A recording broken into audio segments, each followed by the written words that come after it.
Question number 12 की अगर हम बात करते हैं, 11th क्वेश्चन हम अपने पिछले वीडियो में कंप्लीट कर चुके हैं।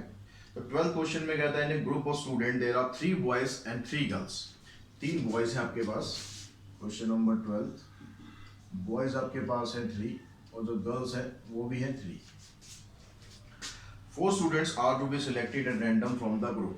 4 स्टूडेंट आपको सिलेक्ट करने हैं। 4 has to be selected. 4 has to be selected. Find the probability that either 3 boy and 1 girl or 3 girls and 1 boy. तो आपको क्या करना है, जो आपको टीम बनानी है उस टीम में आपको क्या ग्रुप जो बनाना है उसमें पहली 2 कंडीशन आपको दी हुई है। पहले में कहता है कि 3 बॉयज होने चाहिए और 1 गर्ल। तो 3 बॉयज और 1 गर्ल। दूसरी कंडीशन है उसमें कहता है 3 गर्ल्स होनी चाहिए और 1 बॉय। तो ग्रुप को आप 2 तरीके से बना सकते हैं। तो ग्रुप को 2 तरीके से आप किस तरह से बनाएंगे हम। अब यहाँ पर 3 बॉयज और 1 गर्ल है। तो 3 बॉयज का मतलब है कि वो आप पहले बॉय सिलेक्ट करेंगे या दूसरा करेंगे या तीसरा करेंगे। तो इनको हम अलग अलग करने के बजाय हम क्या करते हैं, अब यहाँ पर कॉम्बिनेशन यूज करते हैं ताकि क्वेश्चन और ज्यादा आपका लेंथी ना बने। आपको 3 बॉय सिलेक्ट करने हैं। तो बॉय सिलेक्ट करने के लिए आपके पास ऑप्शन कितने हैं, 3 ही ऑप्शन है। तो आपने इस कंडीशन में क्या करना है, 3 बॉय सिलेक्ट किए, 3 में से 3 सिलेक्ट कर लिए। दूसरी कंडीशन क्या है आपके पास कि आपको एक गर्ल सिलेक्ट करनी है। एक गर्ल सिलेक्ट करनी है, दैट मीन्स आपके पास 3 ऑप्शन है और आपको एक गर्ल सिलेक्ट करनी है। ये तो हो गया इनका सिलेक्शन। ठीक है, क्लियर होगी बात। अब दूसरी कंडीशन क्या है यहाँ पर कि आपको 3 गर्ल्स करनी है और एक बॉय करना है।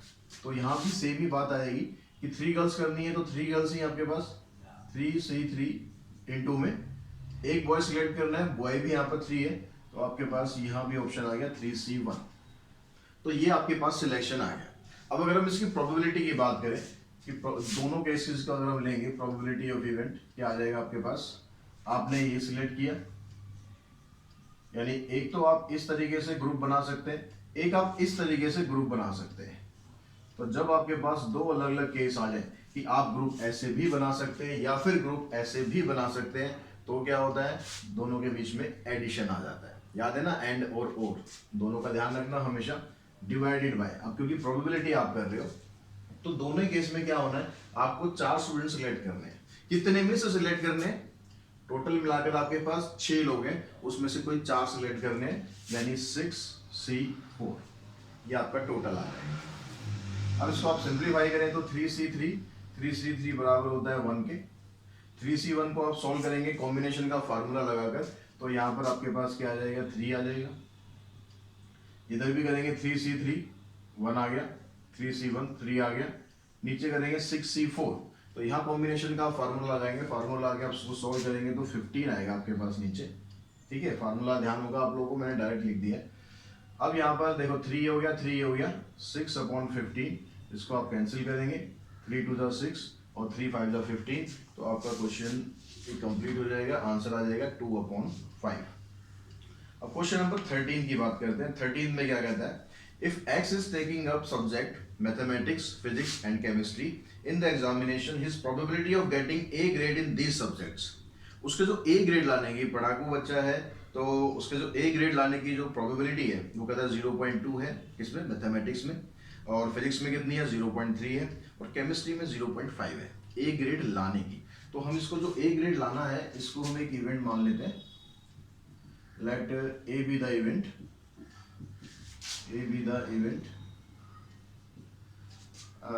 getting A grade. Getting A grade.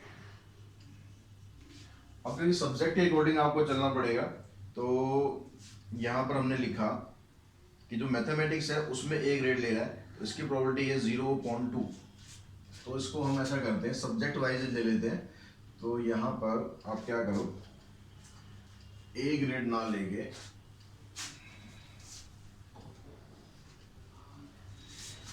जो सब्जेक्ट है उसके अकॉर्डिंग चलते हैं। लेट, क्या सब्जेक्ट है, mathematics, physics and chemistry, MPNC B the event getting A grade in maths, physics and chemistry. ठीक है, जिससे भी आप इवेंट से दिखाएं, EFC से EFD दिखाएं या ABC दिखाएं, कुछ भी दिखाएं, लेकिन आपको वो इवेंट स्पेसिफाई कर देना है। तो प्रोबेबिलिटी ऑफ M मतलब getting A grade in mathematics is 0.2, getting A grade in physics is 0.3 and getting A grade in chemistry is 0.5. Find the probability that he gets grade A in all subjects. उसको सारे subject में A grade मिलता है। ठीक है, इसकी probability अगर हम निकालते हैं, उससे पहले हम एक काम और करते हैं कि ये A ग्रेड अगर नहीं ला रहा है तो उसकी प्रोबेबिलिटी भी निकाल लेते हैं, क्योंकि उसको आपकी जरूरत इसमें पड़ेगी। तो यहाँ से अगर आप देखो PM ये आ गया, तो PM नॉट, M नॉट का मतलब क्या हो गया कि इसको A ग्रेड नहीं मिल रहा है, तो टोटल कितना होता है 1 में से इसको माइनस कर दो। ऐसे यहाँ पर P नॉट कितना आ जाएगा 0.7, C नॉट आ गया 0.5। अब फर्स्ट पार्ट में कहता है grade A in all subjects, A in all subjects. तो पहला सब्जेक्ट है उसमें भी A ग्रेड है इसका, दूसरा सब्जेक्ट है उसमें भी A ग्रेड है, तीसरा सब्जेक्ट है उसमें भी A ग्रेड है। तो इन सबको आप मल्टीप्लाई कर दो, 0.2, 0.3 इंटू में 0.5, 5 3 15, 52 30, यानी आ गया 0.030। ठीक है, तो इसका मतलब इसकी प्रोबेबिलिटी होगी 0.03।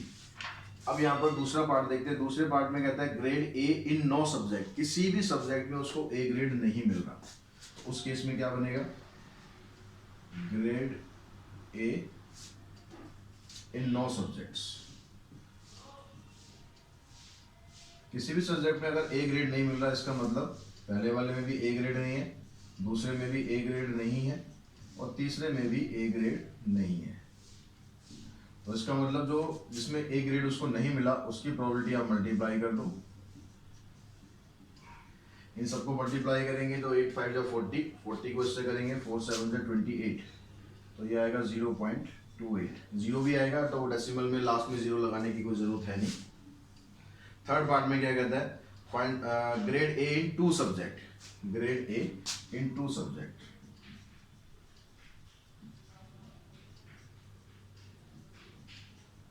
इसमें आपको क्या करना है, अब किसी भी 2 सब्जेक्ट में उसके A ग्रेड हो सकता है, तो वो 2 सब्जेक्ट कौन से हो सकते हैं, ऐसे भी हो सकता है कि उसको मैथमेटिक्स में A ग्रेड मिल गया, फिजिक्स में A ग्रेड मिल गया, लेकिन केमिस्ट्री में A ग्रेड नहीं मिला।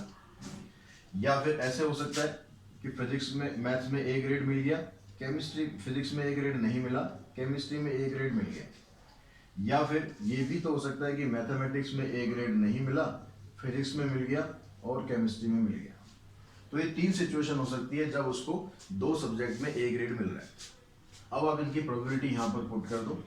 PM कितना आपके पास 0.2, 0.3 और ये तो 0.5 ही आ गया, प्लस PM यहाँ पर फिर वही 0.2, P नॉट है 0.7 और ये 0.5, प्लस PM नॉट करेंगे तो 0.8, 0.3 एंड 0.5। अब इन सबको आप सिंप्लीफाई करो तो 5 3 15, 15 2 30, यानी 0.030 आएगा यहाँ पर। इधर देखेंगे 7 5 35, 35 2 70, तो 0.070 प्लस यहाँ पर आ गया 8 5 40, 43 120, तो ये आ जाएगा 0.120। अब यहाँ पर देखो इन सबको ऐड करो, कितना आ जाएगा 2 + 7 9, 9 और 3 12। बाद में जीरो लगाओ मत लगाओ कोई दिक्कत नहीं है। अब यहाँ पर 1 + 1 2 आ गया, तो 0.22 ये आपका फाइनल आंसर आ गया। तो क्वेश्चन नंबर 14 में कहता है बच्चों 2 dice are rolled once, 2 dice को एक बार फेंको या एक डाइस को 2 बार फेंको, सैंपल स्पेस वही 36 आने हैं इसके। तो 14 क्वेश्चन में सैंपल स्पेस आपके पास आ गया 1 1 से लेकर 6 6 तक। ठीक है, सारे 36 हो गए यहाँ पर। अब यहाँ कहता है कि find the probability that the number on the 2 dice are different. तो number on 2 dice are different निकालने की बजाय आप काउंट कर लो number of 2 dice are same. तो सेम वाले आपको काउंट करने आसान है, तो वो क्या आएगा, number on 2 dice are same. इसमें कौन कौन से नंबर आ गए आपके पास, एक तो 1 1 आ गया, फिर 2 2, यानी जो डबलेट होते हैं ऐसे 6 डबलेट हो गए आपके पास। यानी इसकी प्रोबेबिलिटी तो क्या आ गई आपके पास, प्रोबेबिलिटी ऑफ ई आ गया आपके पास 6/36 यानी 1/6। अब हमें क्या करना है, हमें ये नहीं चाहिए, हमें नहीं चाहिए मतलब ई नॉट आपको निकालना है। तो ई नॉट क्या हो जाएगा 1 - 1/6 यानी 5/6। ठीक है, आप डायरेक्ट भी निकाल सकते हैं, इन 6 को छोड़ देंगे, बाकी बचेंगे कितने 30/36 करोगे तो आंसर क्या आ जाएगा 5/6। The total of number on the 2 dice is at least 4। जो टोटल है डाइस पर कम से कम 4 होना चाहिए। सेकंड पार्ट में क्या कर रहा है, टोटल ऑफ 2 नंबर एटलीस्ट 4। तो इसमें क्या क्या आपके पास सैंपल स्पेस आएंगे वो देखते हैं। अगर आप 1 वाली लाइन से स्टार्ट करो तो 1 3, इसका सम जो है वो 4 आएगा। ठीक है, एटलीस्ट 4 का मतलब 4 भी आ सकता है या 4 से ज्यादा आ सकता है। तो 1 3 के बाद 1 4 1 5 1 6, ये सारे हो गए। अगर हम 2 की लाइन की बात करेंगे तो यहाँ पर 2 की लाइन की बात करते हैं तो 2 4 हो गया, सॉरी 2 2 2 से लेकर 2 6 तक हो गए सारे। और फिर 3 की लाइन की बात करेंगे तो 3 1 से लेकर सारे 3 6 तक हो गए। फिर 4 1 से लेकर 4 6, 5 1 से लेकर 5 6 और 6 1 से लेकर 6 6। तो ये सारे नंबर आ गए आपके पास, जिसमें सम इसका कम से कम 4 तो आएगा ही आएगा। तो ये कितने हो जाएंगे आपके पास, देखो 6 वाली लाइन में सारे हैं, 6 यहाँ पर हो गए, 5 वाली लाइन में भी सारे हैं, 6 इधर हो गए, 12 हो गए, 4 वाली लाइन में भी सारे हैं 18, 3 वाली लाइन में भी सारे हैं। तो यहाँ तक तो आपके पास 24 हो गए। अब जो 2 वाली लाइन है उसमें 5 है, 2 1 को छोड़ दिया बस, कितने हो गए थे यहाँ पर 24 इधर हो गए प्लस 5 29, और यहाँ से कितने 4 ये हैं, तो 29 + 4 यानी 33। तो इसकी जो प्रोबेबिलिटी आ गई वो आ गई आपके पास 33/36। इसको आप 3 से काट सकते हैं, 3 से कट जाएगा, ऊपर 11 आ जाएगा, नीचे 12 आ जाएगा, और ये आपका आंसर हो जाएगा। इस क्वेश्चन को अगर आप करते तो इसको भी आप नोट की हेल्प से भी निकाल सकते थे कि यहाँ पर आप सम वो ले लेते कि जिनका सम 4 नहीं आ रहा है, उससे कम आ रहा है। तो उसमें क्या होता आपके पास 1 2 आ जाता, 1 1 आ जाता, 1 2 आ जाता। ठीक है, बस पहली लाइन में ये 2 आते, तीसरी लाइन में क्या आता 2 1 आ जाता। तो इन 3 को छोड़ देंगे, इन 3 को छोड़ देंगे तो बचेंगे कितने 33। तो जैसे आपको कन्वीनियंट लगे ऐसे कर लो। सेम दोनों क्वेश्चन में आप दोनों तरीके से सॉल्व कर सकते हैं। क्वेश्चन नंबर 15 में कहता था probability of 2 student A and B coming to school in time are 3/7 and 5/7। तो उनके समय से जो आने की प्रोबेबिलिटी है, बहुत कम बच्चे समय से पहुंचते हैं, ज़्यादातर बच्चे लेट ही हो जाते हैं अक्सर। तो समय से आने की प्रोबेबिलिटी है 3/7 और 5/7। तो जो ए जो है वो समय से आ रहा है, उसकी प्रोबेबिलिटी आपको दे रखी है 3/7, और बी समय से आ रहा है, इसकी प्रोबेबिलिटी दे रखी है आपको 5/7। तो ये दोनों अगर समय से नहीं आएंगे तो वो भी तो चांसेस है, ये तो नहीं है कि 100% दिया नहीं है। 100% मतलब श्योर इवेंट, अगर 1 दे देता तो कहता भाई बंदा बिल्कुल टाइम पे पहुंचता है हमेशा, लेकिन यहाँ ऐसा नहीं है, कभी कभार लेट भी हो जाता है, चलता है कभी कभी। तो 4/7 और इसकी क्या आ जाएगी 2/7। हमेशा जब भी नोट निकालना होगा या नोट से आपको इवेंट निकालना होगा तो दोनों का सम हमेशा 1 होता है, ये चीज का ध्यान रखें। अब आगे कहता है assuming that the event A coming in time, ठीक है, A coming in time and B coming in time are independent. दोनों इवेंट क्या है इंडिपेंडेंट है, A and B are independent. ये भी आपको दे दिया इसने, मतलब दोनों के दोनों एक दूसरे के ऊपर डिपेंड नहीं करते। दोनों ऐसे दोस्त नहीं है कि भाई तू लेट है तो मैं भी लेट होऊंगा, ऐसा कुछ नहीं है। दोनों आप इंडिविजुअल है, अलग अलग।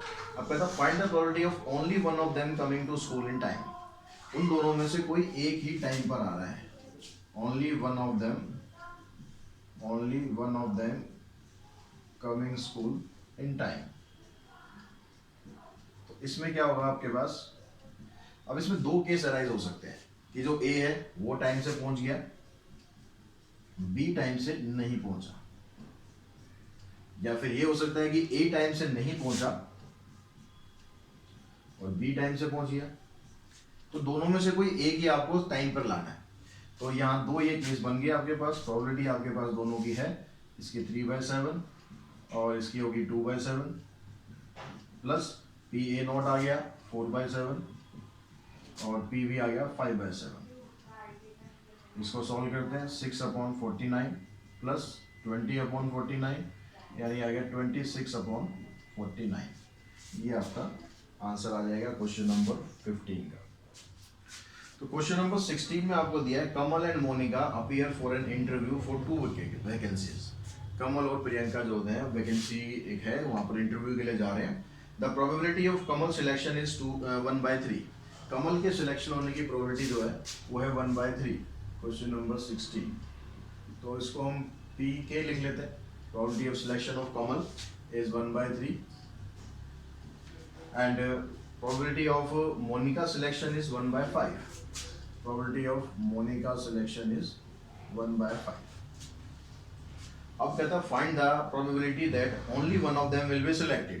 इन दोनों में से कोई एक ही सिलेक्ट होगा। तो जो अभी हमने पिछला क्वेश्चन किया है बिल्कुल सेम क्वेश्चन ही है। यहाँ पर आपको बस क्या करना है, के नॉट निकाल लेना है। के नॉट आ जाएगा 2/3 और एम नॉट आ जाएगा 4/5। ठीक है, इसका और इसका सम 1 है, मतलब ये अगर दिया है तो 1 में से माइनस कर दो, नॉट निकल जाएगा। इसको 1 में से माइनस करोगे ये आ जाएगा। नॉट जब भी निकालना है ऐसे निकालना है। अब यहाँ पर सेम क्वेश्चन है। पिछले क्वेश्चन में क्या हो रहा था कि दोनों में से कोई एक टाइम पे पहुंचना चाहिए। यहाँ पर कह रहा है कि दोनों में से किसी एक को जॉब मिलेगी, दोनों को नहीं मिल सकती। Only one of them, probability of only one of them get the job. अब मान लो कि जो कमल है उसका सिलेक्शन हो गया। अब कमल का सिलेक्शन हो गया तो मोनिका का सिलेक्शन नहीं हो सकता, यानी एम नॉट आ गया। प्लस अगर कमल का सिलेक्शन नहीं हुआ तो मोनिका का सिलेक्शन हो गया।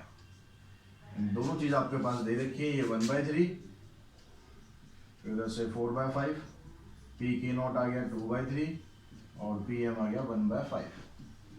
सिंप्लीफाई करोगे इसे 4/15 प्लस 3/15 यानी 7/15। ये आपका आंसर आ जाएगा। अब यहाँ पर कुछ कैंसिल तो हो नहीं सकता। 2/5 सॉरी, यहाँ से 2 बन जाए 2 आया तो ये आ गया आपके पास 6। इसको कैंसिल कर दो, 3 2 6, 3 5 15। आंसर आ गया आपके पास 2/5। Question number 17, A problem in stats is given to 3 students whose chances of solving is 1/2, 1/3 and 1/4। States की एक प्रॉब्लम है, 3 स्टूडेंट को दी, तो उनके सॉल्व करने के जो चांसेस हैं वो आपको दे रखे हैं। तो वो सॉल्व करने के चांसेस हम मान लेते हैं, एक का ए, एक का बी, एक का सी। ये चीज़ें जो आपको ना जब आप एग्जाम में करेंगे, टेस्ट में करेंगे, तो ये चीज़ आपको डिस्क्राइब करनी है। Let A B C be the event for solving the question is 1/2, 1/3 and 1/4। ठीक है, इस तरीके से। तो यहाँ पर क्वेश्चन नंबर 17 में आपको दिया हुआ है कि जो पहला स्टूडेंट है वो सॉल्व कर देता है प्रॉब्लम को, इसके चांस है 1/2। दूसरा स्टूडेंट है उसके चांस है 1/3। तीसरा स्टूडेंट है उसका चांस है 1/4। ये प्रॉब्लम को सॉल्व कर सकते हैं। What is the probability that exactly one of them solve it correctly.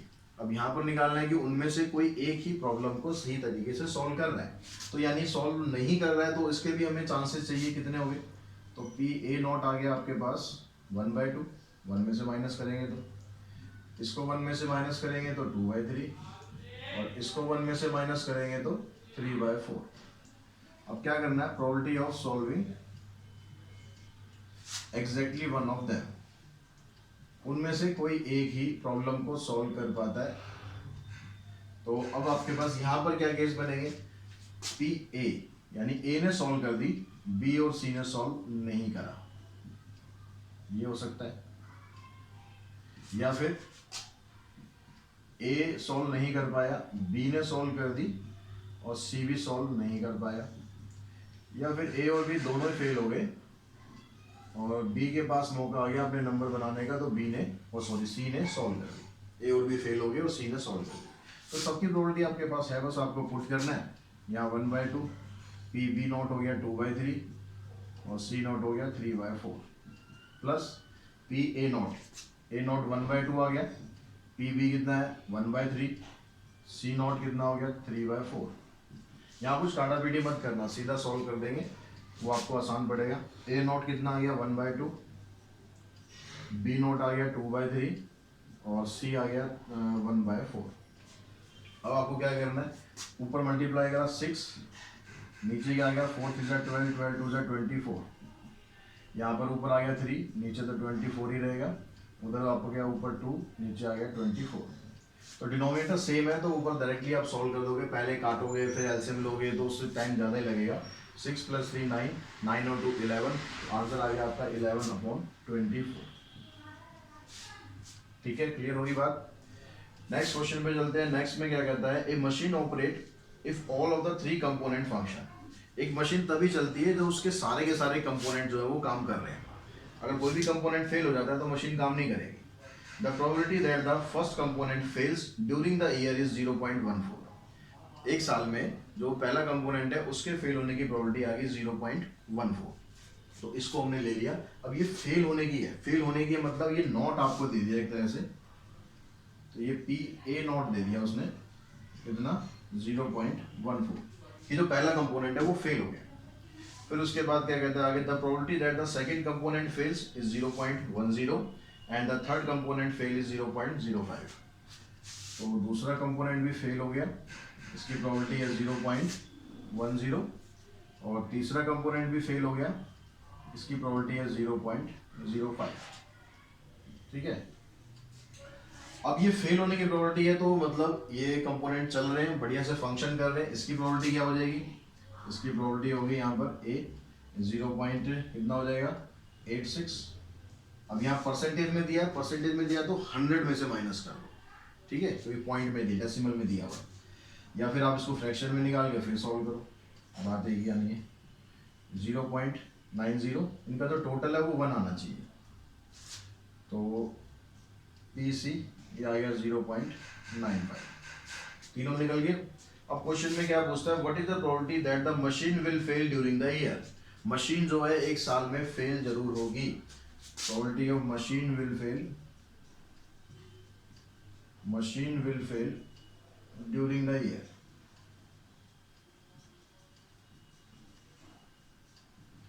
अब देखो मशीन जो फेल होगी तो फेल होने में क्या हो सकता है कि या तो के तीनों कंपोनेंट आपके जो है वो फेल कर जाए, या हो सकता है कोई 2 कंपोनेंट फेल कर जाए, या फिर हो सकता है कि कोई एक कंपोनेंट फेल कर जाए।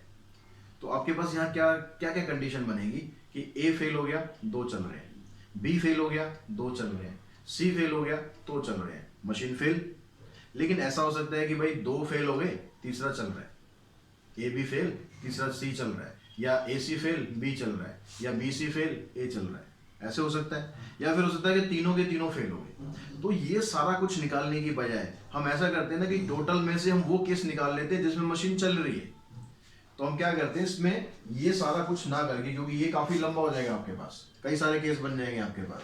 ठीक है, एक फेल होगा उसके 3 केस हो गए, 2 फेल होगा 3 केस उसके हो गए, तीनों फेल हो गए उसका 1 केस हो गया। तो ये सारा करने के बजाय हम क्या करते हैं, टोटल जो प्रोबेबिलिटी होती है 1 में से हम माइनस कर देते हैं किसकी, probability of machine will function during the year. Machine will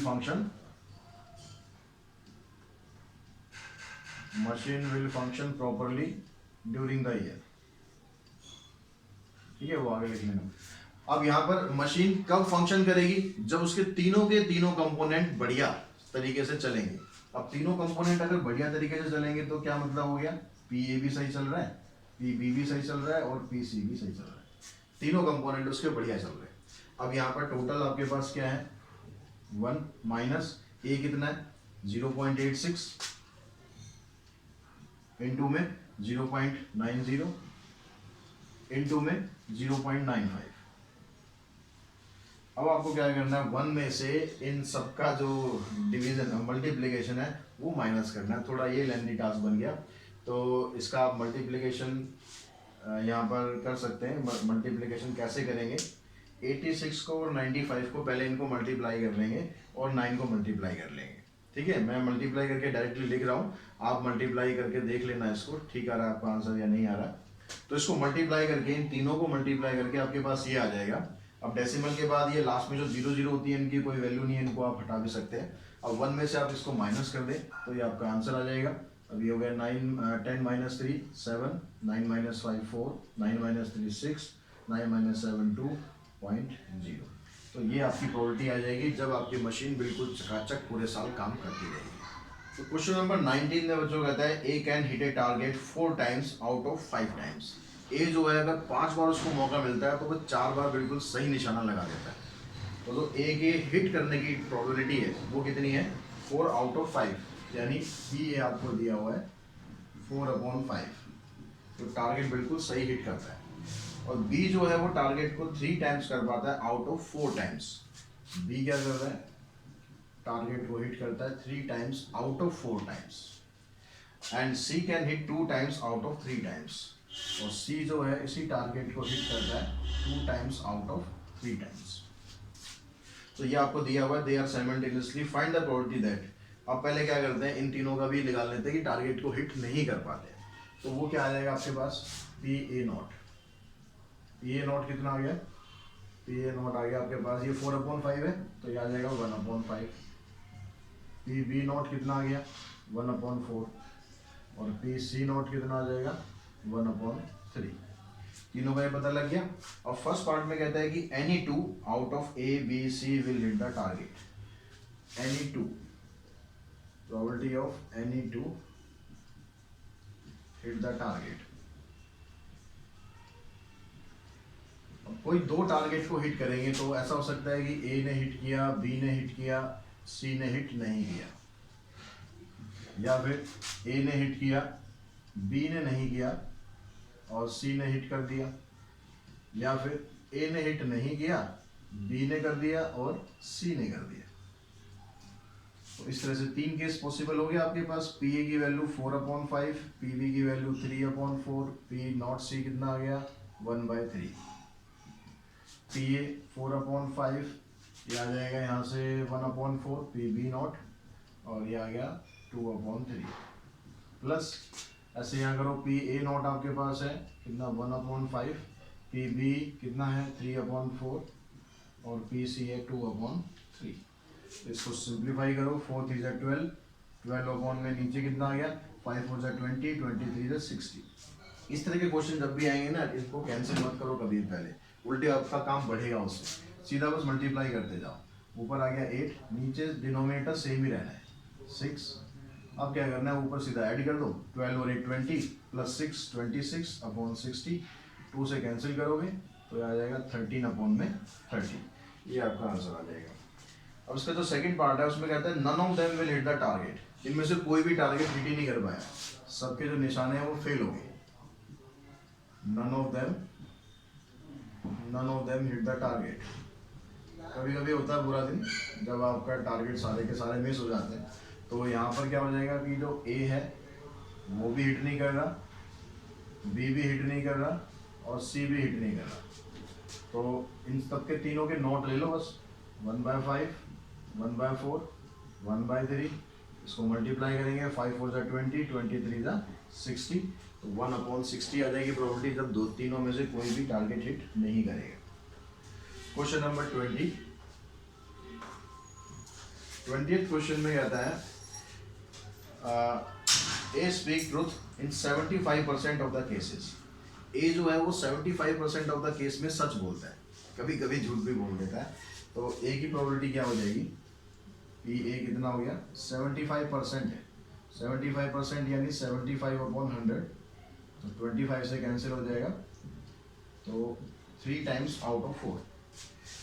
while B in 90% of the cases, B जो है थोड़ा और बढ़िया है, वो क्या करता है 90% ऑफ द केसेस में सच बोलता है। वो 90% यानी 90/100, तो ये हो जाएगा 9/10। तो इनके झूठ बोलने की भी निकाल लेते हैं। तो झूठ बोलने की क्या हो जाएगी, पी ए नॉट। पी ए आपके पास आया 3/4, पी ए नॉट आ जाएगा 1/4 और पी बी नॉट आ जाएगा 1/10। अब कहते हैं in what percent of cases are they likely to contradict each other in stating the same fact. अगर वो सेम फैक्टर के बारे में बात कर रहे हैं और एक दूसरे से दोनों कंट्राडिक्ट कर रहे हैं। कंट्राडिक्ट का मतलब क्या होता है, अपोजिट बात कहना। मैं कह रहा हूँ कि सूरज पूरब से निकलता है, आप कहोगे नहीं, जो सूरज पश्चिम से निकलता है, तो वो होता है कंट्राडिक्शन। मतलब जब आप किसी की बात से सहमत नहीं होते हैं तो उसको बोलते हैं कंट्राडिक्शन हो रहा है। तो यहाँ पर अब ये कह रहा है कि क्या केसेस ऐसे होंगे, क्या परसेंटेज ऑफ केसेस ऐसे होंगे जिसमें वो दोनों एक दूसरे की बात को कंट्राडिक्ट कर रहे हैं। मतलब क्या हो गया, अगर ए कह रहा है कि ये सच है तो बी कह रहा है कि सच नहीं है, अगर बी कह रहा है कि ये सच है तो ए कह रहा है कि नहीं भाई ये गलत है। तो दोनों केस में क्या हुआ, तो probability of they contradict each other, they contradict each other. भाई ए ने कहा कि भाई मैं सही हूं, बी ने कहा कि ये सही नहीं है, ठीक है, ए सच बोल रहा है, बी ने झूठ बोल दिया। या फिर ऐसा हो सकता है ए ने झूठ बोल दिया, बी ने कहा कि ये सही है, ये सच है। तो आपके पास पी ए कितना है 3/4, पी बी नॉट कितना है 1/10 प्लस पी ए नॉट आ गया 1/4 और पी बी आ गया आपके पास कितना 9/10।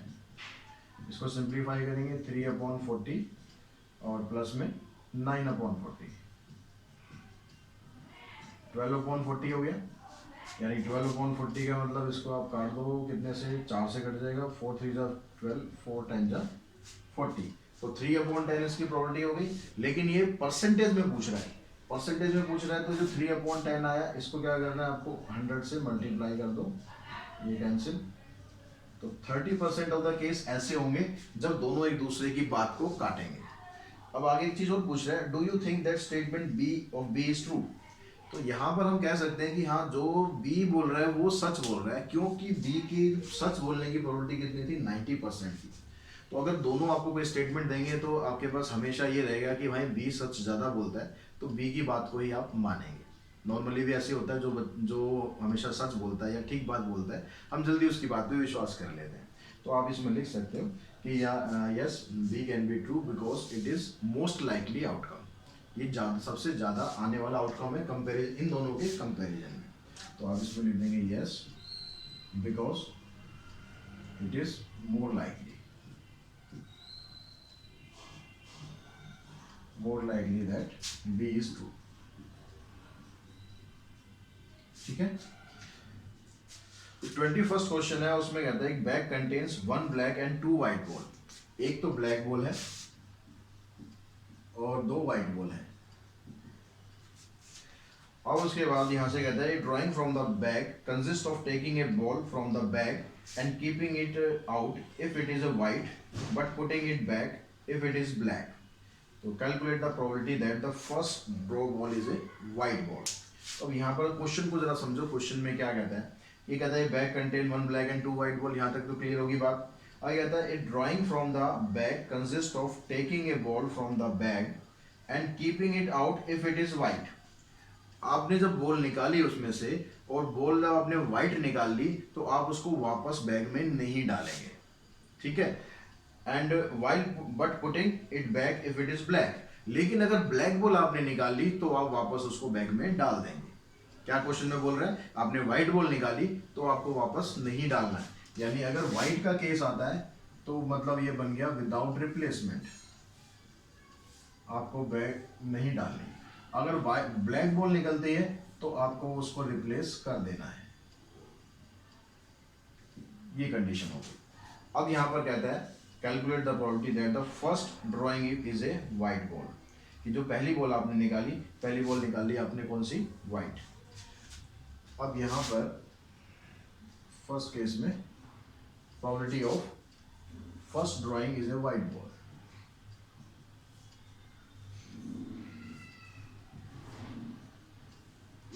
अगर पहले आपने व्हाइट बॉल निकाल ली तो व्हाइट बॉल कितनी है आपके पास, व्हाइट बॉल है 2, टोटल बॉल है 3, तो प्रोबेबिलिटी बन गई इसकी 2/3, ठीक है। अब उसके बाद सेकंड केस में कहता है बस second drawing is a white ball, कि जो सेकंड वाली बॉल है वो व्हाइट बॉल होगी। अब सेकंड वाली बॉल व्हाइट बॉल अगर होगी, probability of second drawing is a white ball. अब सेकंड बॉल निकालेंगे तो पहले पहली बॉल भी तो निकालनी पड़ेगी। अब पहली बॉल निकालने में क्या हो रहा है आपके पास, आपने पहले निकाली ब्लैक, फिर दूसरी बॉल आ गई व्हाइट।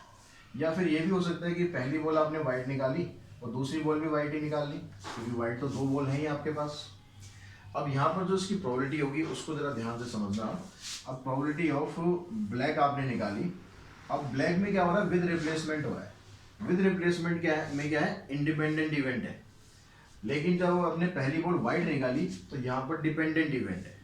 तो चाहे आप फार्मूला लेके करो या आप डायरेक्टली अप्रोच लगाओ। डायरेक्टली अप्रोच कैसे, आपने पहली बॉल निकाली ब्लैक, तो ब्लैक की प्रोबेबिलिटी आपके पास आ गई कितनी, 1/3। अब जो बॉल आपने निकाली थी ब्लैक, वो वापस बैग में डाल दी। वापस बैग में डालने के बाद फिर आप निकाल रहे हैं व्हाइट बॉल, तो उसकी प्रोबेबिलिटी कितनी होगी आपके पास, 2/3। अगर आप ये केस लेते हैं तो आपने पहली बॉल निकाली व्हाइट, व्हाइट की प्रोबेबिलिटी कितनी होगी, व्हाइट की प्रोबेबिलिटी होगी 2/3। अब जब दूसरी बॉल आपने निकाली व्हाइट है, तो उसमें क्या है, अगर व्हाइट बॉल निकालते हो आप पहले तो उसको आप रिप्लेस नहीं करते हो। व्हाइट बॉल आपको पसंद आ गई, आपने पॉकेट में डाल लेनी है। ब्लैक बॉल आपको अच्छी नहीं लग रही तो वो वापस बैग में उसमें डाल दी है। लेकिन व्हाइट आते ही क्या करना है, आपने बॉल निकाली और अपने पॉकेट में डाली, भैया बढ़िया बॉल है, लेके चलेंगे घर पे। तो उस केस में क्या हो जाएगा, आपने एक बॉल वहां से कम कर दी है। अब आपके पास व्हाइट बॉल एक रह गई है और जो ब्लैक बॉल है वो भी एक है, मतलब टोटल 2 बॉल रह गई है। तो अब आप व्हाइट निकालोगे तो उस केस में प्रोबेबिलिटी व्हाइट की आएगी 1/2। क्लियर हो रही है बात। यहाँ पर पहले केस में रिप्लेसमेंट हो रहा है, दूसरे केस में रिप्लेसमेंट नहीं हो रहा है। ये इंडिपेंडेंट इवेंट है, ये इंडिपेंडेंट नहीं है। तो इसको आप सिंप्लीफाई करेंगे तो यहाँ पर आ गया 2/9 और ये आ गया, इसको कैंसिल कर देते हैं 1/3। इसका एलसीएम लेते हैं, 9 एलसीएम आ गया, 2 + 3 तो यह आ जाएगा 5/9। सेकेंड पार्ट की प्रोबेबिलिटी ये आ गई। क्लियरली बात समझ में आ गई। अब थर्ड में कहता है कि third drawing is a white ball. अब व्हाइट बॉल जो है तीसरे नंबर पे निकल रही है। अब व्हाइट बॉल आपकी तीसरे नंबर पे निकल रही है। Probability of third drawing is a white ball. अब देखो यहाँ पर क्या हो सकता है, आपने क्या करा, पहली बॉल निकाली व्हाइट, सॉरी ब्लैक निकालो पहले आप, पहले ब्लैक निकाली, दूसरी बॉल आपने निकाली व्हाइट, तीसरी बॉल निकाली आपने व्हाइट। क्लियर हो गया मामला। या फिर ऐसा हो सकता है कि आपने पहले निकाली एक व्हाइट बॉल, फिर ब्लैक निकाली, फिर व्हाइट निकाली, ये केस भी हो सकता है। या ये हो सकता है कि आपने पहले निकाली कौन सी, ब्लैक होगी, व्हाइट होगी, व्हाइट होगी, ब्लैक बॉल तो आपके पास एक ही है तो एक ही बार निकाल सकते हो बस। ये 2 केस हो सकते हैं जिसमें आपने तीसरी बॉल व्हाइट निकालनी है। अगर हम 3 व्हाइट व्हाइट व्हाइट लें कि पहली भी व्हाइट, दूसरी व्हाइट, तीसरी भी व्हाइट, तो 3 तो व्हाइट है ही नहीं ना हमारे पास, व्हाइट तो 2 ही बॉल है। और व्हाइट बॉल में क्या हो रहा है, विदाउट रिप्लेसमेंट हो रहा है। मैं यहाँ पर ऐसा करता हूँ, सारे केस लिख देता हूँ फिर आपको समझाता हूँ कि यहाँ पर पहली ब्लैक, दूसरी ब्लैक, तीसरी व्हाइट, या फिर ये भी हो सकता है कि ये व्हाइट और ये व्हाइट। ये 4 केस टोटल आपके बन सकते हैं, ठीक है, जिसमें लास्ट वाले प्लेस पर आपके पास व्हाइट आएगा। अब हम इस केस की बात करते हैं पहले कि यहाँ पर पहले आपने निकाली ब्लैक बॉल, ब्लैक बॉल की प्रोबेबिलिटी होगी आपके पास 1/3। अब ब्लैक बॉल आपने निकाली है तो वापस आपने क्या करा, वापस उसको बैग में डाल दिया, वो आपको पसंद नहीं आई है। अब वापस आपके पास व्हाइट बॉल जो है उतनी है, ब्लैक बॉल भी उतनी है, मतलब जो स्टार्टिंग में था वही है। अब हम व्हाइट बॉल निकालेंगे, उसकी प्रोबेबिलिटी होगी 2/3। अब जो ये व्हाइट बॉल निकाली है तो आपने क्या किया, रिप्लेसमेंट नहीं करा है। अब आपने वो व्हाइट बॉल हटा दी, वहां से अपने पॉकेट में रख लिए, तो टोटल बॉल आपके पास 2 रह गई और व्हाइट बॉल 1 रहेगी, तो उसकी प्रोबेबिलिटी होगी 1/2। क्लियर हुई बात। प्लस यहां पर क्या करा, आपने पहले व्हाइट निकाली, पहले व्हाइट निकाली तो व्हाइट की प्रोबेबिलिटी तो 2/3 होगी। आपने बॉल रिप्लेस नहीं करी है, बॉल रिप्लेस नहीं करी मतलब टोटल में से 1 कम हो गया। अब यहाँ पर जब आप ब्लैक बॉल निकालोगे तो उसकी प्रोबेबिलिटी हो जाएगी 1/2, क्योंकि बॉल ब्लैक तो 1 है, टोटल 2 हो गई। अब आपने यहाँ पर ब्लैक बॉल जो निकाली वो वापस बैग में डाल दी, तो वापस 2 की 2 बॉल रहेगी। व्हाइट बॉल कितनी रह गई है, व्हाइट बॉल आपके पास 1 ही है, 1 व्हाइट बॉल पहले निकल चुकी है। अब व्हाइट की प्रोबेबिलिटी आ गई 1/2, ये केस हो गया। अब यहाँ कह रहा है प्रोबेबिलिटी ऑफ ब्लैक, फिर प्रोबेबिलिटी ऑफ ब्लैक, तो आपने प्रोबेबिलिटी, आपने यहाँ पर क्या करा, ब्लैक बॉल निकाली, इसकी प्रोबेबिलिटी होगी आपके पास 1/3। अब ब्लैक बॉल क्योंकि आपने निकाली थी उसको वापस आपने रिप्लेस कर दिया, रिप्लेस कर दिया तो वापस ओरिजिनल पोजीशन पर आ गई, तो फिर आपने ब्लैक निकाली 1/3 इन 2 में। उसके बाद आपने व्हाइट निकाली, क्योंकि फिर आपने ब्लैक निकाली थी, वापस डाल दी तो व्हाइट आप निकालोगे तो उसकी प्रोबेबिलिटी होगी 2/3 प्लस, अगर हम यहाँ पर बात करें कि पहली बॉल आपने वाइट निकाली, ठीक है जी, वाइट आ गई पहली बॉल, उसकी प्रोबेबिलिटी आ गई 2/3। दूसरी जो आपने बॉल निकाली वाइट, अब वाइट बॉल निकालने पर आप क्या कर रहे हो, रिप्लेस नहीं कर रहे हो, तो आपकी एक बॉल कम हो गई 1/2। अब दो बॉल थी, वो दोनों की दोनों तो आपने निकाल ली और दोनों की दोनों आपने अपनी पॉकेट में डाल ली, तो अब वाइट बॉल तो बची नहीं ना, अब वाइट बॉल बची नहीं तो तीसरी वाइट बॉल निकलेगी नहीं, तो वो हो जाएगी 0। तो यानी जो लास्ट वाला जो पोर्शन है ये सारा का सारा 0 हो गया। अब बाकी जो बचा उसको आप सिंप्लीफाई कर लो, यहाँ से ये कैंसिल 1/9, यहाँ से ये कैंसिल 1/6। अब यहाँ इनके डिनोमिनेटर अलग अलग आ रहे हैं इसलिए मैं काट रहा हूँ इसको पहले ही। यहाँ पर आ गया, ये हो गया 2/27, इसका एलसीएम लिया हमने 27, 9 3 27, सॉरी 27 नहीं आएगा, एलसीएम आएगा इसका 654, तो 9 6 54, यहाँ 9 आ गया, इधर आ गया 2 2 4, 9 + 4 15 + 4 19/54, ये कैंसिल होगा नहीं, यही आपका आंसर आ जाएगा। क्वेश्चन नंबर 22 में आपको दिया हुआ है, पुलिसमैन फायर्स 4 बुलेट ऑन ए डकैत। एक पुलिसमैन जो है एक डकैत के ऊपर 4 फायर करता है। द प्रोबेबिलिटी दैट द डकैत will be killed by the 1 bullet is 0.6। और उसमें वो डकैत के किल होने की जो प्रोबेबिलिटी है, 4 बुलेट फायर कर रहा है तो उसकी जो प्रोबेबिलिटी है वो है 0.6। तो what is the probability that the डकैत इज स्टिल अलाइव। तो डकैत जो है अभी तक वो जिंदा है, ठीक है। अब जिंदा है तो मतलब उसको कोई गोली नहीं लगी होगी, तो यहाँ पर अब जो बुलेट की जो प्रोबेबिलिटी है लगने की वो क्या आपको दे रखी है 0.6। क्वेश्चन नंबर 22, तो प्रोबेबिलिटी ऑफ ए, मतलब आपने बुलेट जो मारी है, बुलेट की जो लगने की प्रोबेबिलिटी है वो 0.6 है, तो बुलेट जो नहीं लगेगी उसकी प्रोबेबिलिटी क्या हो जाएगी इसके पास 0.4। अब वो कह रहा है कि जो 4 बार गोली लगाने के बाद भी डकैत जो है जिंदा है। अब कोई वो तो है नहीं कि आयरन मैन की वो जिंदा रहेगा लगने के बाद भी, इसका मतलब ये होगा कि उसको गोली नहीं लगी है। तो गोली नहीं लगी है, दैट मीन्स प्रोबेबिलिटी ऑफ डकैत, डकैत की स्पेलिंग क्या है, डकैत स्टिल अलाइव, डकैत इज स्टिल अलाइव। यानी यहाँ पर क्या कर रहा है कि जो आपने गोली मारी पहले वाली वो गोली नहीं लगी, दूसरी गोली मारी वो वाली भी नहीं लगी, यानी ट्रेनिंग की सख्त ज़रूरत है। तीसरी गोली मारी वो भी नहीं लगी, चौथी गोली मारी वो भी नहीं लगी। तो बढ़िया ट्रेनिंग करके दोबारा आएंगे तो तब शायद डकैत को मार पाएंगे। तो इन सबको आप मल्टीप्लाई करोगे, किसको 0.4 इंटू 0.4 इंटू 0.4 इंटू 0.4, तो इसके आप डेसिमल हटा लो या सीधा मल्टीप्लाई कर दो, हटा ही लेते हैं। 4/10, 4/10, 4/10, 4/10, इन सबको काटोगे तो आपके पास जाएगा 2/5, 2/5, 2/5, 2/5, तो 2 2 4, 16/625, ये आपका आंसर आ जाएगा। क्वेश्चन नंबर 23 में आपको दिया हुआ है, A and B toss a coin alternately till one of them gets a head and wins the game। ए और बी जो है वो एक के बाद एक टॉस करते हैं और जब तक हेड नहीं आता तब तक वो टॉस करते रहते हैं। हेड आने के बाद ही कोई गेम जीतेगा, हेड नहीं आएगा तो भैया दिन भर लगे रहेंगे चाहे, लेकिन जब तक हेड नहीं आएगा छोड़ेंगे नहीं।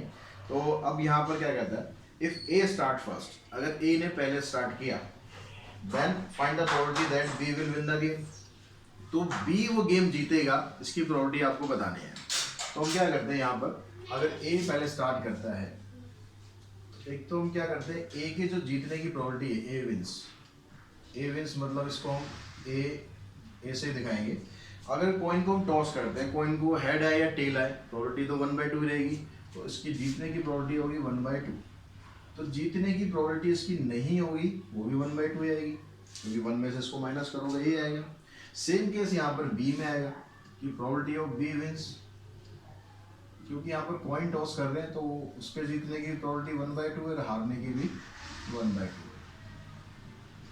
अब ये कहता है कि ए स्टार्ट करता है गेम लेकिन बी जीतता है, ठीक है, प्रोबेबिलिटी ऑफ बी विंस। तो वो क्या हो सकता, कैसे हो सकता है, probability of B wins the game. अब क्योंकि ए ने स्टार्ट किया है, ए ने स्टार्ट किया है मतलब पहले वाले टॉस में ए हार रहा है, तभी तो बी का नंबर आएगा। अगर ए पहले वाले में जीत गया तो गेम खत्म। यानी यहाँ पर क्या बना कि पी ए डैश, ए हार गया और फिर बी ने टॉस किया तो बी जीत गया।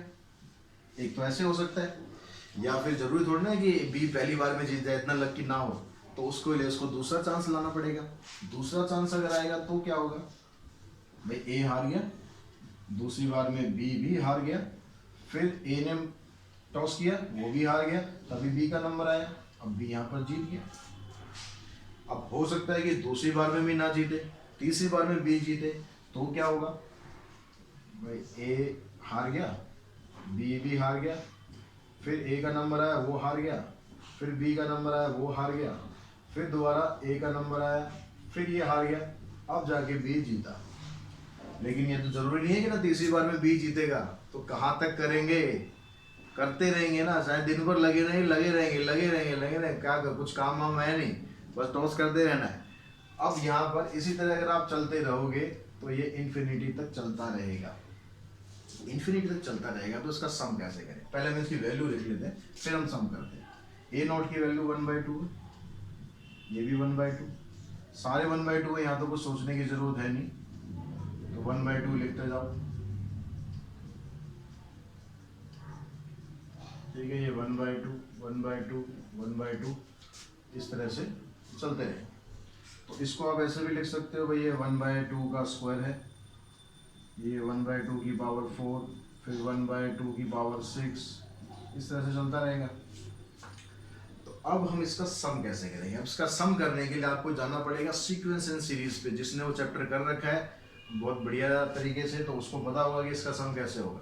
ये सम ऑफ इनफिनाइट सीरीज है, और इसमें आर जो है वो 1 से छोटा भी है, ये दोनों चीज ध्यान रखनी है। तो इसमें सम ऑफ इनफाइनाइट सीरीज का फार्मूला क्या होता है, sum of infinite series is a upon में 1 माइनस आर। अब ए क्या है यहाँ पर, ए का मतलब है फर्स्ट टर्म, तो वो आपको दे रखी है 1/2 का स्क्वायर। आर क्या है, आर कैसे निकालते हैं, सेकंड टर्म को फर्स्ट टर्म से डिवाइड करके। सेकंड टर्म क्या है आपके पास 1/2 की पावर 4, इसको डिवाइड करोगे इससे 1/2 से, तो इसकी पावर 2 कैंसिल हो जाएगी, 2 रह जाएगी, तो यह आ जाएगा 1 माइनस 1/2 का स्क्वायर, यानी ऊपर 1/4 हो गया, नीचे 1 माइनस 1/4 हो गया, तो 1/4 अपॉन में 3/4, ये कैंसिल, आंसर आ गया 1/3। तो इस तरह से इनफाइनाइट सीरीज का सम आप फाइंड कर सकते हो। तो बी के जीतने की प्रोबेबिलिटी आ गई 1/3।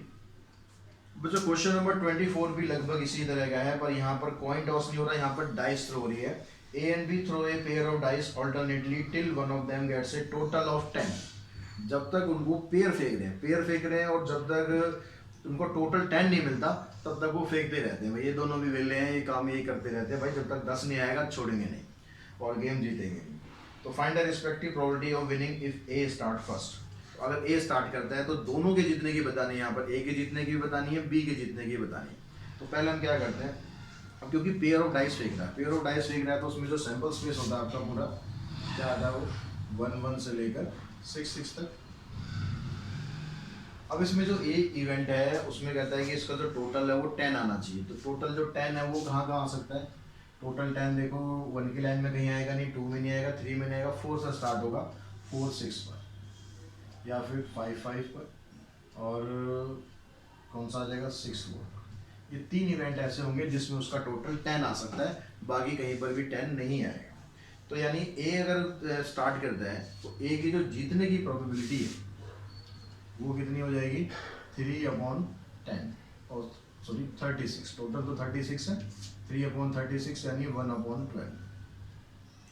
और इसके हारने की क्या हो जाएगी, हारने की हो जाएगी इसकी 11/12। ठीक है, तो 1 में से इसको माइनस करोगे। बी के जीतने की भी यही रहेगी और हारने की भी यही रहेगी, क्योंकि उसको भी तो टोटल 10 ही लाना है।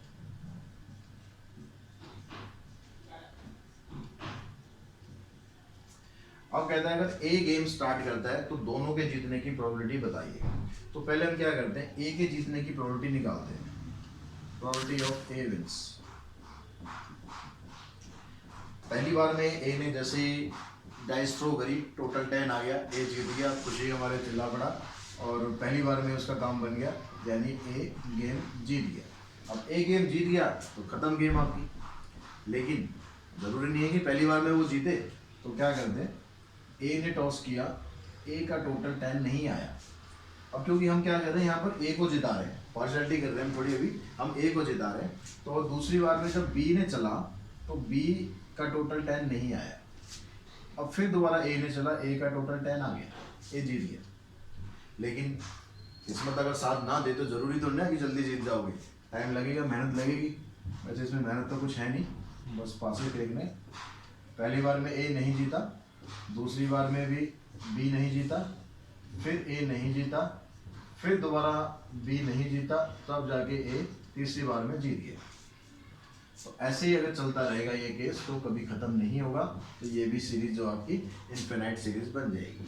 अब इसकी जो वैल्यू है पी ए कितना है 1/12 प्लस 11/12 इंटू 11/12 इंटू 1/12 प्लस यहाँ पर क्या आ जाएगा 11/12 11/12 11/12 11/12 इंटू 1/12। इस तरह से सीरीज चलती रहेगी।